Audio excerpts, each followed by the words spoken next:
நானும் என் புள்ளை உங்களோட ஒரு ரூபா திண்டி இருந்தமேண்டா.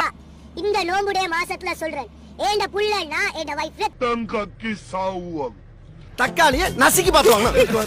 இந்த அபிஷ்டு அறிவில நோக்கு உன்னை யாரா இதெல்லாம்? குர்ஆன் மேல சத்தியமா சொல்றேன், ஏண்ட குடும்பத்துக்கு செலவுக்கு ஒரு 2-3000 ரூபாய் கொடுத்தி, தேவையான சாமானும் வாங்கி கொடுத்தி. டேய் என்னடா இப்படி வியாபாரம் பண்றீங்க?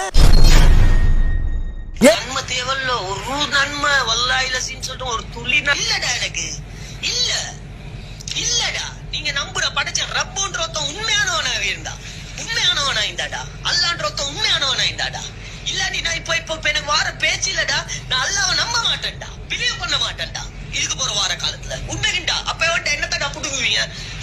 என்னத்தடா புடி சத்தியமாடா நான் பிலீவ் பண்ண மாட்டேன்டா, படைச்ச ரப்ப பிலீவ் பண்ண மாட்டேன்டா, இஸ்லாம் மார்க்கத்தை பிலீவ் பண்ண மாட்டேன்டா. தெரியுமா? நான் பிலீவ் பண்ண மாட்டேன்டா, எனக்கு தேவையே இல்லடா இந்த மார்க்கம். அடங்க மாட்டியா நீ? வெறித்தனம். உண்மையாடா அல்லான்ற உண்மையாடா? உண்மையாடா அல்லான்ற உண்மையாடா? என்ன அது திடீர்னு ஹீரோக்குள்ள நடக்கிற மாதிரி பண்ணிக்கிட்டு இருக்க? வணக்கம் சொன்ன. வணக்கம்னு கண்ணுல மண்ணலி போடுற. காசு எங்க இருந்து வருதுன்னு யாருக்கு தெரியும்? காசு வருது, அளவுக்கு அதிகமா வருது, பயப்படாம சொல்லுறேன். இப்படித்தானே? ஓ வருது. என் தொழில் சுய தொழில், நான் சிசிடிவி கேமரா பிக்ஸ் பண்றது.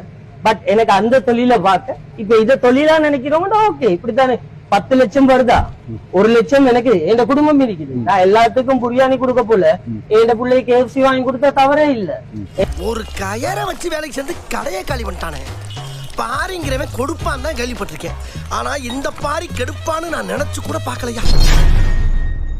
நானும் தின்னுறேன் மத்தவங்களுக்கும் தின்ன கொடுக்கிறேன், இதுல நானும் தின்னுறேன் மத்தவங்களுக்கும் தின்ன கொடுக்கிறேன், இதுல நானும் தின்னுறேன் மத்தவங்களுக்கும் தின்ன கொடுக்கிறேன். மீது வெற்றி வந்து என்னை சேரும்.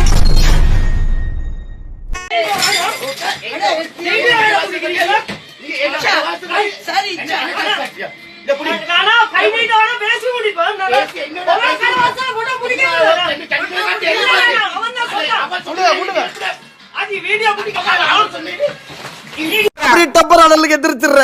என்னடா மரத்துல கம்பளி பூச்சி ஏற மாதிரி ஏற?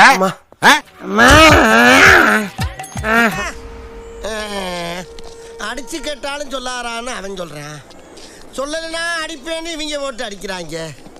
இவங்களுக்கு மத்தியில இப்படி சிக்கி சீரழிறனே. வாழ்க்கையில ஒரு வசந்தமே பிறக்க மாட்டேங்குதுடா.